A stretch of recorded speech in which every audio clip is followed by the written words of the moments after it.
The Digimon card game has grown greatly since its first few sets. However, the majority of this growth has been in the form of mechanics, and since set 1 we haven't had a new card type introduced. On launch the game came with Digimon cards, tamers, options, and eggs. Now this isn't to belittle how drastically they've played with all those card types. In the initial release, options like Gaia Force or Hammer Spark were the standard, single-use cards. Now we have the delay keyword on options such as the Memory Boost or Rivals Barrage. However different, it's important to note that these are all still option cards. In my opinion, the closest we've gotten to a new card type are the Ace Digimon. However, that distinction for me is solely on the new card frame and dynamic changes to the gameplay loop. But this still makes me wonder if we could get a new card type proper before the game's 4th anniversary. Another angle of growth has been the viability of certain strategies.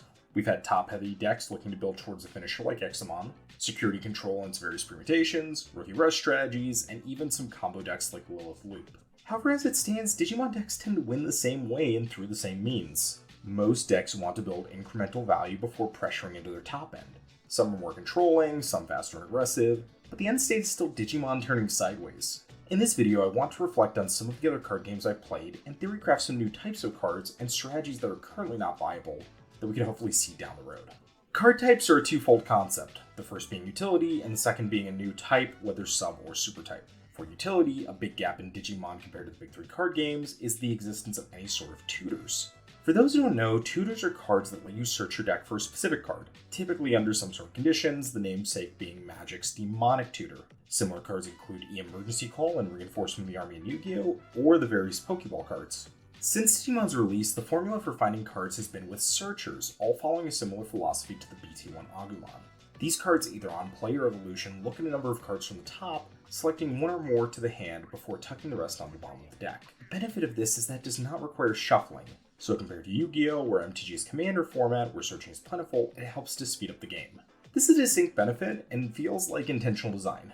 Tutors can be extremely powerful if not balanced properly, and I can't think of how that would factor into Digimon in a way that wouldn't be busted. The primary means of restricting a card in Digimon are using memory as a resource, restricting what names or type lines a card works with, trashing cards from hand or security, and deleting your own Digimon or Tamers. Any of these, if tweaked in the wrong direction, could deliver too much consistency to a particular color or deck, and I think moving forward, Bandai wants to avoid obvious card problems. However, I think Digimon could add a card of this type just by restricting it to a weaker archetype. Consider Diabormon for a second. For the longest time, it was the only archetype with access to tokens, a mechanic that could have been potentially very powerful. However, this was balanced due to the archetype being weaker overall, just with a unique gimmick. I think if a tutor were to be added, it would need to be in a deck without compounding longevity. What do I mean by this? Consider Greymon and Garurumon, decks that have received new cards since the game's impetus, every few sets introducing cards that give the strategies more range. These would be bad decks to receive a tutor as they already have enough toys. If Digimon does have a tutor, I think it should be restricted to a deck like Eosmon or Destramon, giving a unique identity while not having a chance to snowball over multiple sets. Funnily enough, these two decks already break the rules a bit by possessing Eosmon level 5 and Venmon, which are not affected by the 4 card limit per deck. To backpedal a bit, I want to go back to card types. I mentioned both super and subtypes. Since Digimon doesn't really have subtypes, I'll draw an example from somewhere else. Take Blue Eyes White Dragon. Its super type is that it's a monster card. Its subtype is it's a normal monster. Blue Eyes Ultimate Dragon is also a monster, but has the fusion monster subtype. Digimon has this to a degree in levels, but outside of those, Digimon cards at the same level are not majorly distinct. Even in-game, Digimon with and without effects are not considered different from each other. I think there's definite chance for variance here, especially in the options slot, and 2 potential cards were theory-crafted during the EX2 release. Beelzemon is an iconic Digimon, and he has been very well represented in the 2020 card game. However, he's missing a critical piece, his motorcycle Behemoth. In the Digimon Coliseum game, Behemoth was functionally an equipment piece. The same applied to Grani, a key character from Tamers, who we also do not have in the current Digimon card game. Equipment-style cards have been popular in all of the big 3 card games. Yu-Gi-Oh! Introduced equip spells in 2002, MTG its own equipment in 2003, and the arguable first being Pokemon augmenting cards in 1996's base set. Moving to 2023, these initially simple card types have developed into multiple archetypes, strategies, and applications. I think Digimon could take advantage of these easily. We could see weapon-style cards like in Digimon World 4, or the item cards from the Digimon Tamers anime. Like in those games, these could provide a permanent modification to the Digimon, or potentially attach themselves, typically for a cost. We saw something approximal to this already with the Raidenmon cards in the Justimon line, tucking themselves under an existing stack from hand to give it updated effects. Another concept that could be carried from Yu-Gi-Oh! And Pokemon are field spells that would grant either symmetrical or asymmetrical effects to the board. The Digimon universe is full of iconic locations like File Island or Spiral Mountain, and as current, these have not been reflected in the card game. A benefit of these wouldn't only be introducing new mechanical complexity, but in how they could serve to buff weaker strategies. In Yu-Gi-Oh! It has almost become a joke how any bad archetype can be solved by an overloaded field spell. Currently, the closest approximation are the archetypal Kamer cards, but depending on the strategy, these can be clunky to land on the board, and it's hard to give the majority of decks their own Tamer.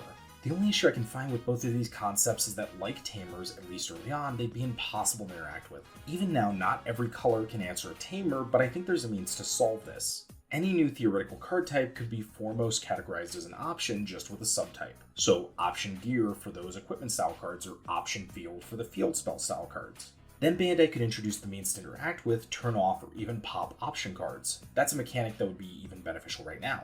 Currently, the only effective means to inhibit options are the BT3 Mimi, who can tax them for memory, or the memory blocker Digimon that can turn off the memory boosts. I think the ability to interact with options would increase competitive complexity while also allowing exploration of design space. Even currently, decks are less incentivized to play options as Tamers and especially Digimon are more powerful. The card game pushes you towards maintaining memory and having a grip of cards, and this means securing memory off Tamers who also come with powerful effects, while having enough Digimon to always evolve. And as Digimon grow in power, simple effects like blowing up or bouncing a Digimon don't do enough anymore. If you look at arguably the strongest current option, Hades Force, the card is extremely pushed. While having 3 conditions in color, checking for X antibody, and needing a Greymon, the card has an insane ceiling. And even with the ability to potentially rip away an opponent's entire board, it is still debated by players of the game if it's worth playing in any capacity. I bring this up because I think you can introduce the means to destroy options without it destabilizing the current balance in game.